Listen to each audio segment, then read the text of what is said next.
Bonjour. Bonjour.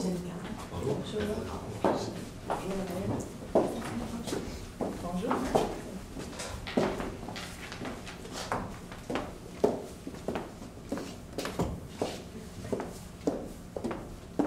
Désirez-vous que j'effectue la lecture des consignes en anglais ou en français?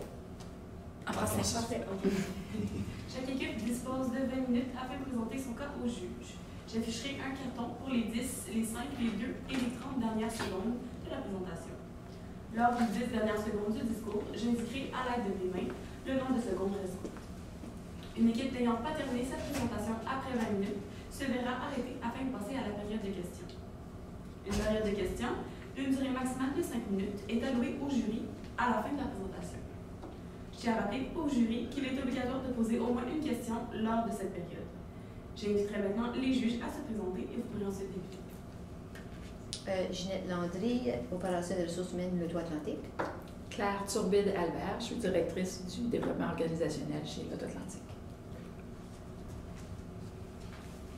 De nos jours, en 2017, tout évolue très rapidement, que ce soit de la mode, la culture ou tout simplement les technologies. C'est quelque chose qui est très fréquent de nos jours, donc les entreprises doivent faire face à ce défi très fréquemment avec leurs employés ainsi que le marché. Donc, nous sommes RSS Consultants. Je me présente moi-même, Sabrina Pomsena. Je vais laisser mes collègues se présenter. Moi, je suis Raphaël Rancourt. Chandy Caron. Et nous sommes ici aujourd'hui pour répondre au mandat que vous nous avez confié. Pour le plan de la présentation, nous allons rappeler le mandat que vous nous avez confié et nous allons faire une analyse de la situation. Par la suite, nous allons vous expliquer les principales tendances et exigences organisationnelles, la culture organisationnelle, ainsi que les aspects clés et les recommandations que nous avons à vous faire. Et bien sûr, pour terminer, nous allons vous présenter un échéancier pour que vous puissiez appliquer nos recommandations. Donc, pour ce qui est du mandat, c'est bien sûr répondre à la culture organisationnelle qui évolue constamment, tel que j'ai mentionné au début. Nous allons identifier les principales tendances et exigences organisationnelles qui sont pertinentes à la situation de votre entreprise, le type de culture à favoriser pour garantir le succès, et nous allons faire des recommandations pour aborder l'évolution de la culture. Et nous allons vous présenter les aspects clés pour aider au développement de la culture que nous allons vous présenter. Donc, pour ce qui est de votre mission, vous vous concentrez principalement pour les différentes parties prenantes. Donc, pour les joueurs, bien sûr, vous êtes un fournisseur fiable pour eux, pour les jeux et au moment où ils décident de jouer. Pour les employés, vous voulez leur offrir une meilleure expérience professionnelle. Donc, pour vous, c'est très important pour eux que leur carrière soit justifiée à leur juste valeur. Pour les partenaires commerciaux, vous voulez avoir une relation solide avec eux. Pour la collectivité, bien sûr, la fierté et le respect au sein de la communauté. Donc, comme un très bel exemple que vous redonnez beaucoup au Canada Atlantique des dollars investis dans l'entreprise. Pour les actionnaires, bien sûr, les opérations sont très importantes puisque vous voulez favoriser l'économie. Donc, vision et valeur. Bâtir un Canada Atlantique plus fort, une expérience de jeu à la fois.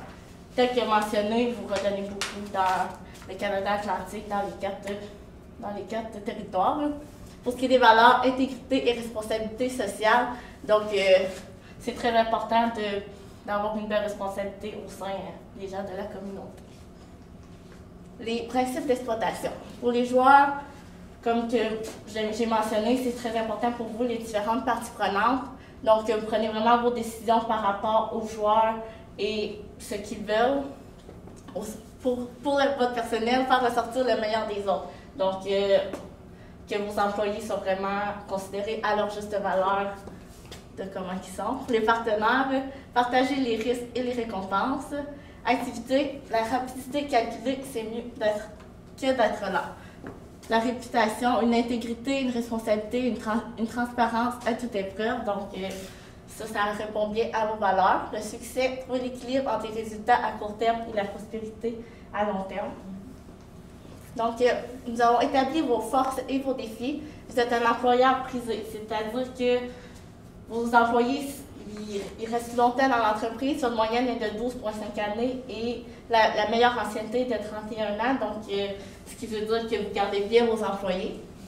Vous êtes réputé pour avoir les meilleurs talents, donc ça prouve un peu que pourquoi vos employés restent avec vous et tout. Les avantages sociaux concurrentiels, un service de formation complet, donc les gens qui rentrent dans votre entreprise ils sont très bien encadrés.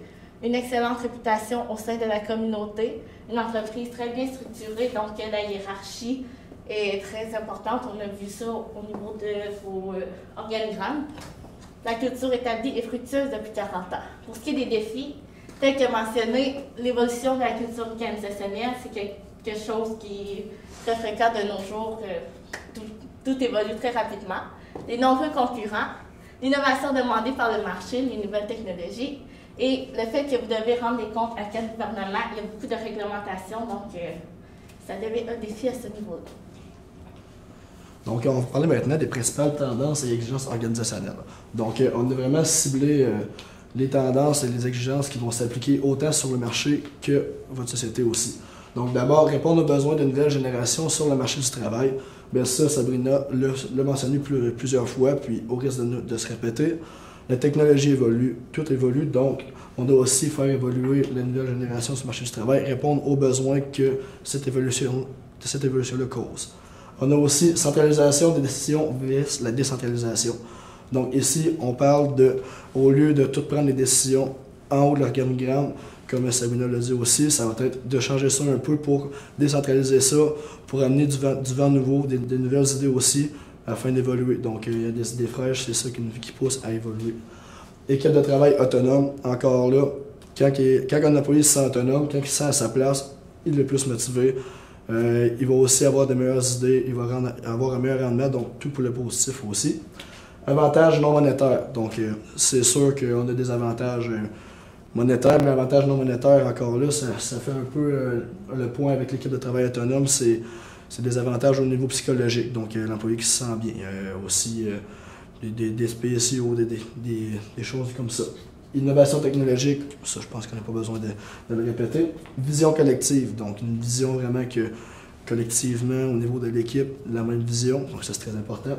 Puis l'apprentissage sur le terrain, mentorat. Donc ça c'est une autre chose que de plus en plus il y a aussi, donc on trouve que c'est une très bonne idée d'amener plus ces deux points-là que de faire des formations par Internet, par exemple. Donc, avec du mentorat, c'est des expériences qui se transmettent de personnes d'expérience à des personnes de moins d'expérience. La culture organisationnelle, nous, on a opté pour une culture innovante et humaine. Puis, je vais l'expliquer. Donc, à l'affût des meilleures pratiques. Donc, ici, les meilleures pratiques au niveau, justement, là, au niveau RH, ça va être vraiment un gros point. Conforme aux attentes de la nouvelle génération sur le marché du travail, encore là. La génération sur le marché du travail évolue comme à peu près tout, donc il faut répondre aux attentes de cette génération-là. Vision vers la mission et les principes de votre entreprise, ça vous les a bien énumérés auparavant, donc c'est vraiment une entreprise humaine, c'est vraiment une entreprise fondée sur qu'est-ce que les employés veulent, qu'est-ce que les employés aussi y recherchent, donc c'est très important d'aborder dans ce sens. On a aussi à l'écoute de toutes les parties prenantes. Ça, c'est très important. On risque de me répéter aussi à ce point-là. Pour évoluer, ça va être vraiment de prendre les idées de toutes les personnes. Ça ne sera pas non seulement de prendre des idées d'en haut, mais aussi des idées un vent frais, là, comme on dit. Puis finalement, personnel motivé et engagé. Encore là, un personnel motivé et engagé, ça va donner des personnes avec plus d'idées. Ça va donner un meilleur rendement aussi. Donc, tout pour le mieux. Donc, l'utilisation des aspects clés pour aider au développement de la culture. Donc, ça faisait partie du mandat aussi, puis c'est très important de cibler qu'est-ce que les aspects clés vont nous aider à faire. Donc, au niveau du recrutement, les meilleurs talents, bien sûr. Donc, ça, recruter les meilleurs talents, ça vient à apporter le point tantôt. Promouvoir la culture désirée dès le recrutement. Donc, ça, le mentorat, c'est un peu dans ce sens-là qu'on va aborder. Donc, si on fait de la formation par Internet, ben peut-être que la culture désirée elle va être moins bien transmise que si c'est la personne qui a 31 ans d'expérience parle à la personne qui vient juste d'être recrutée dans votre équipe. On a aussi recherche des candidats qui correspondent aux valeurs. Ben ça, c'est très important. Je crois que ça va de soi à ce moment-là. Développement des compétences, formation qui permettent à l'apprentissage de la culture. Ça va de soi aussi avec promouvoir la culture désirée. Donc, la formation doit être avec la culture, sinon ça va faire des petits pépins. On a aussi favorisé l'innovation. Ça va aussi avec l'évolution technologique, l'évolution culturelle. Donc, il faut favoriser l'innovation à ce point-là. On a aussi formation par des collègues pour promouvoir l'aspect humain. Donc, ça, c'est très important, puisqu'en 2017, toute évolution va passer par le côté humain et non le côté plus formatif de la chose, je pourrais dire. Donc, le côté humain, surtout dans une grosse équipe comme la vôtre, c'est très important aussi de promouvoir le côté humain. Puis sinon, on a la conception et hiérarchie organisationnelle. Donc, comme j'ai dit tantôt, décentralisation, ça va être très important de décentraliser, avoir un vent frais, des nouvelles idées. Puis, sentiment d'appartenance près des directeurs. Donc, ça, c'est très important que les directeurs aient la confiance, ressentent la confiance des employés plus bas dans l'organigramme aussi. Puis, on a leadership et style de leadership. Donc, leader, formateur en appliquant à leur personnel pour idées et suggestions. Donc, ça fait partie un peu de notre principe d'aller chercher des idées, un vent frais. Donc, les meilleures idées vont provenir justement des personnes dans l'équipe. Ça, c'est un très bon point. Puis sinon, leadership rassembleur, bien ça va de soi aussi. Donc, lorsqu'on a une équipe rassemblée, lorsque les personnes sont plus motivées, bien, ça donne des meilleurs résultats, ça donne une meilleure entente aussi au sein de l'organisation. Ensuite, processus commerciaux et opérationnels. Obtenir l'opinion des clients et des fournisseurs, ça, c'est quelque chose d'important aussi, puisque eux, en fait, les clients et les fournisseurs, c'est les personnes qui vont pouvoir nous dire le plus qu'est-ce qu'il y en a, qu'est-ce qu'il y a à améliorer, qu'est-ce qu'on fait bien aussi. Donc ça, c'est des opinions qui sont très importantes à récolter. Puis aussi, voir les meilleures pratiques à l'externe. Ça, c'est très bon aussi de voir qu'est-ce qui se fait à l'externe. Donc, parce que parfois, à l'interne, on peut faire des choses qu'on pense que c'est les meilleures, mais finalement, lorsqu'on regarde à l'extérieur, on peut dire, parfait, on peut essayer cette chose-là. Puis si ça fonctionne, tant mieux, sinon on en revient à l'ancienne. Donc, programme pour les employés, donc le programme pour les stagiaires. Encore là, un stagiaire ça marche un peu avec le mentorat aussi. Donc, lorsqu'un stagiaire a quelqu'un avec elle ou lui, tout dépendant féminin ou masculin, il y a tout le temps cette personne-là pour répondre à ses questions, autant au niveau questionnement, l'expérience de la personne. Donc, quelque chose qu'on pourrait plus ou moins bien faire avec la formation en ligne. Puis aussi, programme de récompense, c'est quelque chose de très stimulant pour les employés. Puis en 2017, que des employés stimulés, comme j'ai dit tantôt, à force de me répéter, ça donne un meilleur rendement, ça donne aussi des employés plus contents d'aller au travail, donc tout pour le meilleur. Outils d'embauche, réseaux sociaux, LinkedIn. C'est plus une cachette pour personne. Les réseaux sociaux, c'est une très bonne façon d'embaucher du monde, excusez-moi. Dont LinkedIn aussi. Donc, avec LinkedIn, on est capable de cibler les meilleurs potentiels, les meilleurs employés, puis pour le recrutement aussi. On a aussi participation aux compétitions interuniversitaires. Donc, ici, on a une très belle preuve aux Jeux du commerce. Puis, on est capable de découvrir plusieurs talents que, sans ces compétitions-là, on n'aurait peut-être pas vu. Présence dans les universités, ça va de soi aussi. Donc, présence dans l'université, ça peut être, par exemple, des kiosques qu'on fait en avant, peu importe, aller jaser avec les étudiants. Donc, tout ça. Et sinon, salon d'emploi, salon d'emploi, c'est très important aussi parce que lorsqu'on fait un salon d'emploi, lorsqu'il y a des personnes qui viennent nous voir dans le salon d'emploi, on sait qu'ils sont prêts à nous écouter, ils sont prêts à écouter le travail, ils sont intéressés au travail en fait. Avenir du travail, définir les attentes des employés actuels et futurs. Donc ça va de soi qu'est-ce qu'on a dit auparavant. C'est vraiment de prendre les idées de tout le monde.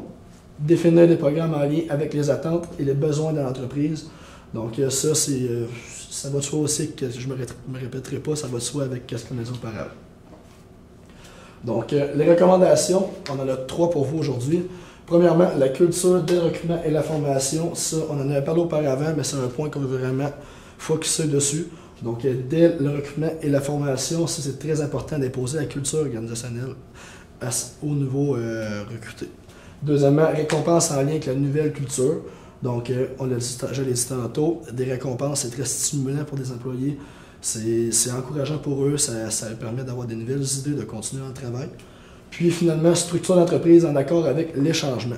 Donc, la structure d'entreprise, c'est très important que ça soit en accord avec les changements et les valeurs qu'on a. Donc, on va pouvoir procéder à l'énumération de ces de ces recommandations. Donc, premièrement, la culture derrière l'occupement et la formation. Pour l'expliquer, objectif, apprendre les valeurs et les modes de pensée dès l'apprentissage. Donc, à ce point-là, qu'est-ce qu'on veut dire? C'est que c'est très important dès l'apprentissage, non seulement d'apprendre comment marche une machine de loterie, par exemple, mais aussi les valeurs, le mode de pensée de l'entreprise pour que l'employé puisse, dès le jour 1, avoir le même mode de pensée que les employés, que la haute direction et que l'organisation. Ici, on parle justement d'innovation. Ça risque de me répéter aussi. Innover, c'est très important en 2017, surtout pour une entreprise qui est grosse comme la vôtre. Ça va être très important d'innover, de prendre des nouvelles idées. Ensuite de ça, esprit d'équipe, ça, c'est pas une cachette. Pour une grosse organisation, l'esprit d'équipe est très important parce que ça peut dégénérer assez vite. Puis sinon, être un membre clé de l'entreprise et au cœur de la prise de décision. Ça, en tant qu'employé, c'est très gratifiant de savoir qu'on est un membre clé de l'entreprise. C'est stimulant, comme j'ai dit tantôt. Puis au cœur des prises de décision, mais c'est aussi très gratifiant de savoir que la haute direction nous écoute au niveau des prises de décision, puis qu'elle tient à cœur ses employés aussi. Donc, pour ce qui est de la première recommandation, je vais vous donner des exemples un peu plus concrets de ce qu'on peut faire pour mettre ça en place. Donc, un programme de stage, on trouve que ça serait très pertinent d'inclure ça dans vos procédures parce que vous allez avoir des étudiants avec des nouvelles idées. Vous allez avoir accès à des nouveaux talents.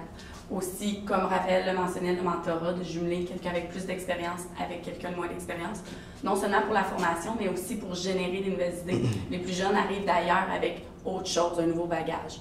Les nouveaux outils de ressources humaines, donc LinkedIn et tout ça. Engager des consultants aussi, des fois, d'avoir un point de vue extérieur, ça peut provoquer de nouvelles idées. Puis, y aller avec des nouveaux outils d'apprentissage, donc pas juste la formation en ligne, y aller avec autre chose aussi pour un peu dynamiser tout ça. Donc, les avantages, il va y avoir aussi la formation en lien avec les valeurs importantes, donc ça va vraiment être inculqué dans la culture. Et puis, favoriser le travail d'équipe aussi. Donc, mise en garde, par exemple, la communication va être essentielle parce que vos mentors, ils vont voir les nouveaux arriver, il ne faut pas penser que c'est du conflit ou de la compétition. Il faut leur expliquer pourquoi on fait ça aussi, qu'on a un changement de culture qui s'en vient, que ça va être très important. Donc, aussi, le programme de stagiaire, l'idée qu'on a eue, ça ne va pas être adéquat pour tous les postes. Il va vraiment falloir cibler les postes dans lesquels c'est les plus pertinents. Pour la deuxième suggestion, les récompenses en lien avec la nouvelle culture. L'objectif, c'est d'encourager le personnel dans l'innovation, dans les actions qui prônent la culture.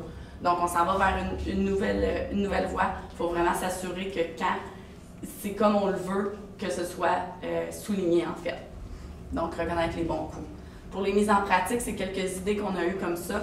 On sait qu'il y a des organismes qui vont organiser des voyages avec leurs employés. Ça favorise l'esprit de groupe, puis en même temps, ça récompense vos employés. Donc, les activités de groupe. La reconnaissance aussi, organiser des soirées et dire « Bon, ben Raphaël a fait tel bon coup, il nous a amené telle idée, c'est vraiment le fun, on va mettre ça en place. » Donc, la reconnaissance, c'est vraiment important pour vos employés. Donc, les avantages, ça vous permet de motiver, d'en apprendre plus sur les pratiques externes, dans le sens où, exemple, que vous envoyez vos employés faire un petit voyage au Québec, par exemple, bien là, ils vont pouvoir aller dans des activités ciblées que, exemple, l'Auto-Québec organise, puis voir comment l'Auto-Québec fonctionne, puis peut-être avoir des idées avec ça. Également, ça améliore la synergie de groupe. La synergie, c'est quelque chose d'important. Ensemble, on est toujours meilleur qu'individuellement. Mise en garde, il faut vraiment faire le lien entre la récompense et l'action. Donc, la récompense et notre culture, qui est notre objectif. Et faire attention à la compétition malsaine. On veut l'esprit de groupe. On veut pas que j'essaye pas de me battre avec Raphaël pour avoir une meilleure idée. C'est vraiment le groupe. Troisième, structure d'entreprise en accord avec les changements. On ne peut pas faire un changement organisationnel aussi important de changer la culture sans faire des modifications à la structure. Il faut que ça parte des racines de l'entreprise. Il faut que la gouvernance soit au courant, il faut que la gouvernance veuille changer la culture et qu'elle propage le message. Autant pour la direction aussi, c'est la même chose. Donc, c'est d'assurer la cohérence entre la culture et la structure d'entreprise. En pratique, ce qu'on va faire, ça va être de décentraliser les décisions. Votre organisation est très, très hiérarchisée, donc on ne veut pas complètement décentraliser parce qu'on ne veut pas faire un trop gros coup. Par contre, de décentraliser quelques décisions clés, ça va être pertinent pour vos employés. Donc, favoriser les équipes de travail, impliquer toutes les parties prenantes dans l'entreprise, ça va favoriser les nouvelles idées, motiver vos gens. Puis, encore là, on revient avec une culture qui va être innovatrice et humaine, qui va être inclusive, en fait. L'échéancier, à court terme, ça va être vraiment d'assurer une communication claire dans votre entreprise sur ce qui est l'objectif, de recueillir les informations nécessaires pour les mises en place, d'instaurer graduellement les recommandations et, à long terme, d'évaluer toujours et améliorer. L'amélioration continue, c'est un concept qui est très important dans n'importe quel changement. Puis, tout au long de ce processus-là, ça va être important de communiquer à tous les niveaux. Donc, la synthèse, le mandat, les tendances importantes, donc les nouvelles attentes des employés, la décentralisation, la vision collective, l'innovation, c'est tous des concepts qui se retrouvent partout sur le marché et qui vont être importants pour vous. Le type de culture, on vous propose vraiment d'y aller vers l'innovation et propager le côté humain de votre entreprise. Pour les recommandations, donc la culture dès le recrutement, les récompenses en lien avec la culture, la structure d'entreprise en accord avec les changements, on pense que ça va être vraiment bénéfique, que la culture va se propager comme ça au sein de l'entreprise, puis que ça va être bénéfique pour vous. Mise en place, utiliser les aspects clés qu'on vous a présentés tout à l'heure. La communication, c'est la clé, toujours. Puis, toujours y aller dans un esprit d'amélioration continue. Nous sommes prêts à répondre à vos questions. Merci. Pour la belle présentation. J'ai beaucoup aimé les aspects que vous avez présentés. Quand vous parlez de mentorat, les charges de travail sont très élevées. Toutes les entreprises, on est tous en train de faire plus avec moins d'employés. Alors, comment est-ce qu'on fait pour